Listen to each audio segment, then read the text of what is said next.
Hello दोस्तों, स्वागत है एक बार फिर से आप सभी का अपने YouTube channel Gurukul the city of knowledge में। दोस्तों, इसके पिछले वीडियो में हमने राष्ट्रपति के कार्य एवं शक्तियों के अंतर्गत उसके कार्यपालिका, विधायिका, वित्तीय एवं न्यायिक शक्तियों को डिस्कस कर लिया था।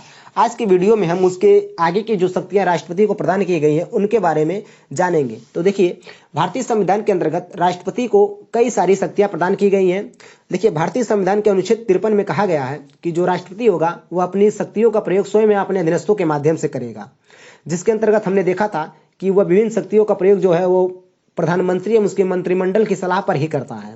तो उसके अंतर्गत हमने ये भी पढ़ा था कि जो राष्ट्रपति की विभिन्न शक्तियां उनको कई भागों में विभाजित किया गया, जैसे कार्यपालिका संबंधी शक्ति, विधायी शक्ति और वित्तीय शक्ति एवं न्यायिक शक्तियां। इसी में अगला जो इसमें देखेंगे तो आपातकालीन शक्ति, यानी भारतीय संविधान के अंतर्गत राष्ट्रपति को आपातकालीन शक्तियां भी प्रदान की गई हैं। देखिए, संविधान के भाग 18 में अनुच्छेद 352 से 360 तक आपातकाल से संबंधित उपबंध किए गए हैं। यानी आप देखेंगे तो जो संविधान का अनुच्छेद 352 है, अनुच्छेद 356 एवं अनुच्छेद 360, ये तीनों अनुच्छेद आपातकाल से संबंधित हैं। आप देखेंगे तो देखिए, जो राष्ट्रपति होता है वह मंत्रिपरिषद के परामर्श या सलाह पर राष्ट्रीय आपात की, या कह सकते हैं जो इन तीनों आपात दिए गए, इन तीनों आपात की घोषणा करता है। यानी पहला जो है अनुच्छेद 352 राष्ट्रीय आपात, दूसरा जो है अनुच्छेद 356 राष्ट्रपति शासन, और तीसरा जो है वित्तीय आपात जो कि अनुच्छेद 360 में दिया गया है। तो इन तीनों प्रकार के जो आपात दिए गए, इनकी घोषणा जो राष्ट्रपति होता है वह मंत्रिपरिषद के सलाह पर ही करता है।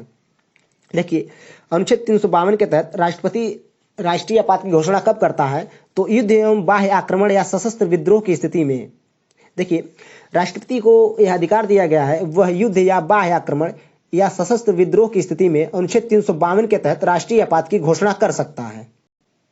और आप देखेंगे तो अभी तक भारत में कुल 3 बार राष्ट्रीय आपात की घोषणा की गई है। पहला आप देखेंगे तो 1962 में की गई थी, और यह भारत और पाकिस्तान युद्ध के समय की गई थी। 1971 में देखेंगे, नहीं दोस्तों सॉरी, ये जो 1962 में की राष्ट्रीय आपात की घोषणा की गई थी, ये इंडिया और चीन के युद्ध के समय की गई थी, और 1971 में भारत और पाकिस्तान युद्ध के समय राष्ट्रीय आपात की घोषणा की गई थी। और यह सभी देखेंगे तो, और जो 1975 में है, यह इंदिरा गांधी के शासनकाल में जो जयप्रकाश नारायण के नेतृत्व में एक सर्वोदय आंदोलन चलाया गया था, उस समय राष्ट्रीय आपात की घोषणा की गई थी।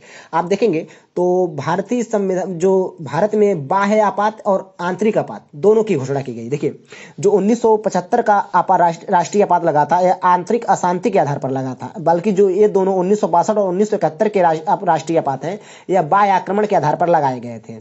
तो भारत में आप देखेंगे तो बाह्य आपात और आंतरिक आपात दोनों आपको देखने को मिलेंगे। देखिए, पहले आप संविधान में देखेंगे तो यहाँ पर जो सशस्त्र विद्रोह देख रहे हैं, ये नहीं था, इसको 44वें संविधान संशोधन के द्वारा जोड़ा गया था। इसके स्थान पर पहले था आंतरिक अशांति। यानी यह जो 1975 में राष्ट्रीय आपात इंदिरा गांधी के शासनकाल में लगाया गया था, यह आंतरिक अशांति के आधार पर लगाया गया था, जिसके बाद संविधान में 44वां संविधान संशोधन किया गया, और उसके द्वारा आंतरिक अशांति को हटाकर यहाँ पर सशस्त्र विद्रोह की स्थिति को रख दिया गया। यानी अब अगर भारत में आंतरिक आपात लगाया जाता है वह सशस्त्र विद्रोह की स्थिति में ही लगाया जा सकता है। देखिए, जब राष्ट्रपति होता है वह राष्ट्रीय आपात की घोषणा करता है, तो इसका 1 माह के भीतर संसद के द्वारा अनुमोदन आवश्यक होता है। पहला तो याद रखिएगा किसकी सलाह पर लगाएगा, तो यह जो मंत्रिपरिषद होता है उसकी सलाह पर राष्ट्रपति राष्ट्रीय आपात की घोषणा कर सकता है, और घोषणा करने के बाद इसका जो 1 माह के भीतर संसद के द्वारा इसका अनुमोदन आवश्यक होता है। और देखिए, जो राष्ट्रीय आपात होता है इसके पहली बार 6 माह के लिए लगाया जा सकता है, और इसको बाद में करके 6 माह के लिए बढ़ाया जाता है। और देखिए, जो राष्ट्रीय आपात होता है इसको लागू करने का अधिकार भी राष्ट्रपति को, और इसको वापस लेने का भी अधिकार जो है वो राष्ट्रपति को प्राप्त है। और इसको समाप्त कैसे किया जाता है, तो याद रखिएगा, इसको समाप्त करने के लिए जो मंत्रिमंडल होता है वह लिखित रूप में राष्ट्रपति को पत्र लिखते हैं, मतलब लिखित रूप में राष्ट्रपति से कहते हैं कि यहाँ पर राष्ट्रीय आपात की घोषणा अब की जानी चाहिए। तो जो राष्ट्रपति होता है वहां से राष्ट्रीय आपात की घोषणा कर देता है। तो याद रखिएगा, भारतीय संविधान के अनुच्छेद 352 के तहत राष्ट्रीय आपात का प्रावधान किया गया है, और ये शक्तियां किसको दी गई हैं, तो राष्ट्रपति को दी गई है। इसके अलावा अनुच्छेद 356 के तहत देखेंगे तो राज्यों में संवैधानिक तंत्र के विफल हो जाने पर राष्ट्रपति शासन लागू करता है। जो राष्ट्रपति होता है वह राष्ट्रपति शासन कब लागू करता है, तो अनुच्छेद 356 के तहत राज्यों में भी संवैधानिक तंत्र के विफल होने पर। यानी किसी राज्य में संवैधानिक तंत्र यदि विफल हो गया है तो राष्ट्रपति जो होता है उस राज्य में राष्ट्रपति शासन लागू कर सकता है। राष्ट्रपति शासन का तात्पर्य है कि जो राज्य की शासन की बागडोर होती है वो राष्ट्रपति के हाथों में चली जाती है। देखिए राष्ट्रपति शासन लागू कैसे करता है, तो राष्ट्रपति शासन जो राष्ट्रपति होता है वह स्वयं या कह सकते हैं कि राज्यपाल की सूचना पर लागू कर सकता है। और यदि किसी राज्य में राष्ट्रपति ने राष्ट्रपति शासन को लागू किया है तो इसका 2 माह के अंदर कह सकते हैं कि अनुमोदन आवश्यक होता है, यानी संसद के द्वारा इस राष्ट्रपति शासन का अनुमोदन 2 माह के भीतर किया जाना चाहिए। और इसको 6 माह के, यानी देखिए पहले तो इसे 6 माह के लिए लगाया जाएगा, फिर इसको 6 माह के लिए बढ़ाया भी जा सकता है। और ऐसा अधिकतम कह सकते हैं कि सामान्य तौर पर 1 वर्ष के लिए किया जा सकता है। और यदि 1 वर्ष से ज़्यादा किसी राज्य में राष्ट्रपति शासन को लागू करना होता है तो इसके लिए कुछ शर्तें रखी गई हैं, और शर्तें क्या मैं आप सभी को बता देता हूँ। तो देखिए पहली बात यह है कि अगर किसी राज्य में राष्ट्रपति शासन को 1 साल से ज़्यादा रखना चाहते हैं तो इसके लिए देश के किसी हिस्से में राष्ट्रीय आपात लागू होना चाहिए तभी। और दूसरी शर्त, 2 शर्तें रखी गई हैं। पहली शर्त कि देश के किसी हिस्से में राष्ट्रीय आपात लागू हो। दूसरा है कि निर्वाचन आयोग यह कह दे कि उस राज्य विशेष में कैसा जिस राज्य में राष्ट्रपति शासन लागू है वहां पर निर्वाचन कराना संभव नहीं है वर्तमान परिस्थितियों में। तो इन 2 शर्तों के साथ किसी राज्य में जो कह सकते हैं राष्ट्रपति शासन होता है उसको बढ़ाया जा सकता है। और अधिकतम कितने दिनों तक बढ़ाया जाता है, तो 3 साल तक बढ़ाया जा सकता है। 3 साल के भीतर वहां पर निर्वाचन कराना अनिवार्य है। इसके अलावा आप देखेंगे तो अनुच्छेद 360 के तहत वित्तीय आपात का प्रावधान किया गया है। वित्तीय आपात का प्रावधान देखिए, वित्तीय आपात का मतलब क्या होता है। वित्तीय आपात से आशय है कि कह सकते हैं देश या किसी विशेष क्षेत्र या किसी राज्य की जो आर्थिक स्थिति है वो खराब हो जाए, तो ऐसी स्थिति में जो राष्ट्रपति होता है वह वित्तीय आपात की घोषणा कर सकता है। और देखिए भारत कह सकते हैं कि भारत की खुशनसीबी है, अभी तक भारत में कभी भी वित्तीय आपात की घोषणा नहीं की गई है। तो भारतीय संविधान के द्वारा राष्ट्रपति को आपातकालीन शक्तियों के अंतर्गत कह सकते हैं 3 तरह की शक्तियां प्रदान की गई। पहला है राष्ट्रीय आपात की घोषणा करने की शक्ति, दूसरा है राष्ट्रपति शासन लागू करने की शक्ति, और तीसरा है वित्तीय आपात की घोषणा करने की शक्ति। और ये अनुच्छेद भी याद रखिएगा, कई बार अनुच्छेद पूछा जाता है। अनुच्छेद 352 राष्ट्रीय आपात, अनुच्छेद 356 राष्ट्रपति शासन और अनुच्छेद 360 वित्तीय आपात की घोषणा। इसके अलावा आप देखेंगे तो राष्ट्रपति को वीटो शक्ति भी प्रदान की गई है, यानी जो राष्ट्रपति है उसको संविधान के अनुच्छेद 111 के तहत वीटो शक्ति प्रदान की गई है। और वीटो शक्ति का मतलब होता है कि किसी विधेयक पर राष्ट्रपति अनुमति देगा या नहीं देगा अथवा पुनर्विचार के लिए भेज सकता है। देखिए वीटो शब्द का जो शाब्दिक अर्थ होता है उसका अर्थ होता है मैं निषेध करता हूं। अर्थात राष्ट्रपति को यह अधिकार है कि वह चाहे तो भारतीय संविधान के अनुच्छेद 111 के तहत कोई बिल पर साइन कर दे या उसे पुनर्विचार के लिए भेज दे या अपने पास सुरक्षित रख ले पॉकेट वीटो का प्रयोग करके। और ऐसा जो वो करता है सामान्यतः अगर किसी विधेयक को पॉकेट वीटो के तहत अपने पास सुरक्षित रखता है तो वह कितने दिनों तक रखेगा यह कोई उसकी तय सीमा नहीं है, यानी वह विधेयक वैसे के पड़ा का पड़ा रह जाएगा और कभी पारित नहीं होगा। तो यह याद रखिएगा, जो भारत में राष्ट्रपति को वीटो शक्ति प्रदान की गई है। और इसके अलावा एक बात और याद रखिएगा कि जो भारतीय संविधान में वीटो का प्रयोग नहीं किया गया, इसको हम जो प्रयोग करते हैं व्यवहारिक रूप में करते हैं। और एक बात याद रखिएगा कि वीटो जो होता है वह है थोड़ा वीटो के बारे में जान लेते हैं। तो वीटो जो होता है 3 प्रकार का होता है। पहला निरपेक्ष वीटो, दूसरा निलंबनकारी वीटो और तीसरा पॉकेट वीटो। देखिए निरपेक्ष वीटो क्या होता है, जब राष्ट्रपति किसी विधेयक पर अनुमति ना दे तो इसको निरपेक्ष वीटो कहा जाता है। दूसरा निलंबनकारी वीटो क्या होता है, जब राष्ट्रपति किसी विधेयक को पुनर्विचार के लिए भेजे तो इसे निलंबनकारी वीटो कहा जाता है। और पॉकेट वीटो के तहत जो राष्ट्रपति होता है वह किसी विधेयक पर कोई कार्रवाई नहीं करता है, उसको सुरक्षित अपने पास रख लेता है।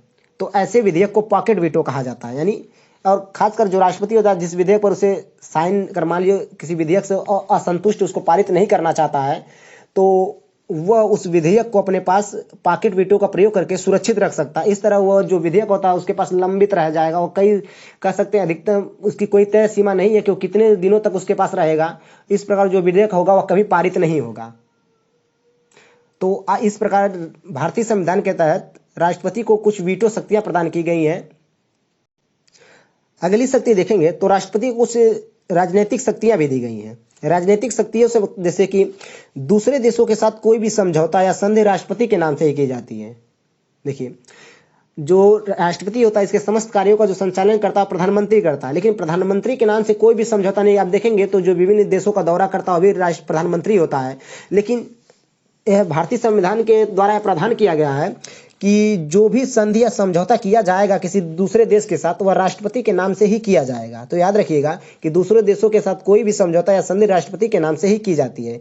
इसके अलावा विदेशों में भारतीय राजदूतों की नियुक्ति एवं भारत में विदेशी राजदूतों की नियुक्ति का अनुमोदन भी राष्ट्रपति के द्वारा ही किया जाता है। यानी भारत में विदेशी राजदूतों को जो कह सकते हैं कि नियुक्त का अनुमोदन करता है वह राष्ट्रपति ही करता है। और इसके अलावा जो भारतीय राजदूत होते हैं इनको विदेशों में भी नियुक्त राष्ट्रपति के द्वारा ही किया जाता है। तो ये सभी इसके राजनीतिक शक्तियां हैं।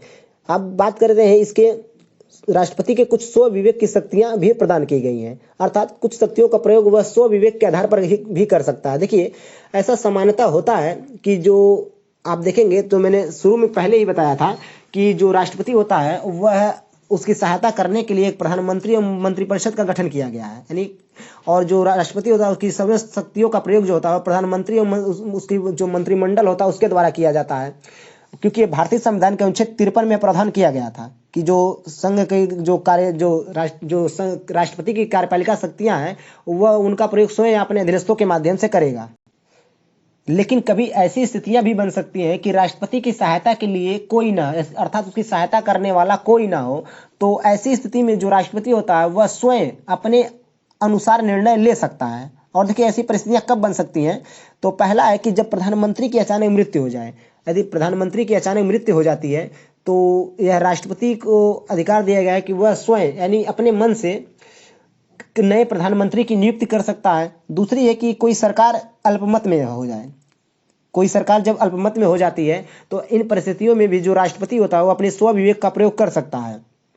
इसके अलावा देखेंगे आप तो किसी दल को स्पष्ट बहुमत ना मिले, मान लीजिए कोई चुनाव हुआ, लोकसभा चुनाव हुआ, उसमें यदि किसी दल को स्पष्ट बहुमत नहीं मिलता है तो राष्ट्रपति अपने विवेक से कह सकता है कि किसी भी व्यक्ति को, जो किसी भी पार्टी को कह सकता है जिसको लगता है कि यह सरकार बनाने में सफल हो सकती है, तो अपने विवेक से वह कह सकता है कि वह आगे आए और सरकार बनाए। तो यहाँ पर भी वो अपने स्व विवेक का प्रयोग कर सकता है। इसके अलावा आप देखेंगे तो यदि मंत्रिमंडल सदन में विश्वास मत, यानी जो मंत्रिमंडल होता है वह सदन में विश्वास मत सिद्ध ना कर सका तो राष्ट्रपति लोकसभा को विघटन कर सकता है। यदि जो वर्तमान सरकार होती है वो लोकसभा में अपना विश्वास खो देती है तो ऐसी स्थिति में जो राष्ट्रपति होता है वो अपने स्व विवेक के आधार पर लोकसभा का विघटन कर सकता है। और लोकसभा के विघटन की जो उसको शक्ति प्रदान की गई है वो भारतीय संविधान के अनुच्छेद 85 के तहत प्रदान की गई है। इसको भी आप याद रखिए क्योंकि यह कई बार क्वेश्चन में पूछा गया है। तो ये सभी स्व विवेक की उसकी शक्तियां हैं। देखिए कई बार ऐसे क्वेश्चन पूछा जाता है कि जो राष्ट्रपति होता है वह केवल भारत में नाम मात्र की कार्यपालिका का प्रधान होता है। नहीं दोस्तों, ये उसकी कुछ ऐसी शक्तियां हैं जो उसको केवल नाम मात्र का प्रधान नहीं बनाती हैं, बल्कि वास्तव में भी वो कुछ शक्तियों का प्रधान होता है, यानी कुछ वो वास्तविक शक्तियों का प्रयोग भी वह करता है। तो इन शक्तियों का प्रयोग वह स्व विवेक के आधार पर करता है, याद रखिएगा। इसके अलावा अब हम भारतीय जो राष्ट्रपति है उससे जुड़े, जो भारत में राष्ट्रपति का पद का प्रावधान है उससे जुड़े कुछ अन्य महत्वपूर्ण तथ्य को देख लेते हैं जिनसे कि एग्जाम में क्वेश्चन पूछे जा सकते हैं या पूछे गए हैं। तो देखिए आप देखेंगे तो आपने पढ़ा होगा कि जो डॉक्टर राजेंद्र प्रसाद थे वो भारत के प्रथम राष्ट्रपति थे, पहली बात, और यह लगातार 2 बार निर्वाचित होने वाले राष्ट्रपति थे। इसके अलावा आप देखेंगे तो वर्तमान में जो मोदी सरकार है उसमें जो रामनाथ कोविंद ये भी लगातार 2 बार निर्वाचित होने वाले प्रधानमंत्री राष्ट्रपति हैं। तो याद रखिएगा कि भारत के पहले राष्ट्रपति कौन थे, तो डॉक्टर राजेंद्र प्रसाद थे और लगातार 2 बार निर्वाचित हुए थे। इसके अलावा केवल वीवी गिरी निर्वाचन के समय दूसरे चरण की मतगणना के बाद राष्ट्रपति बने थे। जैसा कि हमने जब राष्ट्रपति के निर्वाचन की रीति को पढ़ा था उसमें बताया था कि राष्ट्रपति के निर्वाचन में विजयी होने के लिए कोटा पूरा करना होता है। यदि कोई व्यक्ति, और इसमें विभिन्न चरणों में मतगणना की जाती है, यानी पहले चरण में कोई व्यक्ति उस कोटे को प्राप्त कर लेता है तो वह राष्ट्रपति बन जाता है। यदि कोई व्यक्ति पहले चरण में उस कोटे को प्राप्त नहीं कर पाता है तो वह उसके जो गणना की जाती है वो दूसरे चरण में की जाती है। यानी कोई व्यक्ति यदि पहले चरण में राष्ट्रपति के पद पर नहीं चुना जाता है, उस कोटे तक नहीं पहुंच पाता है, तो दूसरे चरण की मतगणना की जाती है। तो याद रखिएगा दूसरे चरण की मतगणना में जो राष्ट्रपति बने थे वह वीवी गिरी थे और इनका निर्वाचन मैंने बताया कि दूसरे चरण की मतगणना में हुआ था। पहले चरण में इन किसी भी व्यक्ति को स्पष्ट कर सकते हैं कि कोटा प्राप्त नहीं हुआ था। इसके अलावा केवल नीलम संजीव रेड्डी ऐसे राष्ट्रपति हुए जो एक बार चुनाव हार गए, फिर बाद में निर्विरोध राष्ट्रपति के रूप में निर्वाचित हुए थे। देखिए, सामान्यतः होता क्या है कि जो राष्ट्रपति होता है वह पहले से तय हो जाता है कि कौन राष्ट्रपति बनेगा, लेकिन यहाँ पर जो नीलम संजीव रेड्डी है, एक बार चुनाव लड़े फिर हार गए थे, फिर बाद में ये निर्विरोध यानी कह सकते हैं कि अकेले चुनाव में खड़े हुए और विजयी हुए और भारत के राष्ट्रपति चुने गए। इसके अलावा कई बार ये भी पूछा जाता है कि भारत की प्रथम महिला राष्ट्रपति कौन थी, तो याद रखिएगा कि यह प्रतिभा देवी सिंह पाटिल थी। तो दोस्तों, यह था राष्ट्रपति से संबंधित हमारा वीडियो, और इस वीडियो के साथ जो राष्ट्रपति का जो चैप्टर है वह समाप्त होता है। यदि वीडियो आप सभी को पसंद आता है तो वीडियो को लाइक कीजिए और अपने दोस्तों के साथ शेयर कीजिए। साथ ही साथ हमें कमेंट बॉक्स में जरूर बताइए कि वीडियो आप सभी को कैसा लगा। तो आज के वीडियो में बस इतना ही, मिलते हैं अगले वीडियो में, तब तक के लिए धन्यवाद। जय हिंद दोस्तों।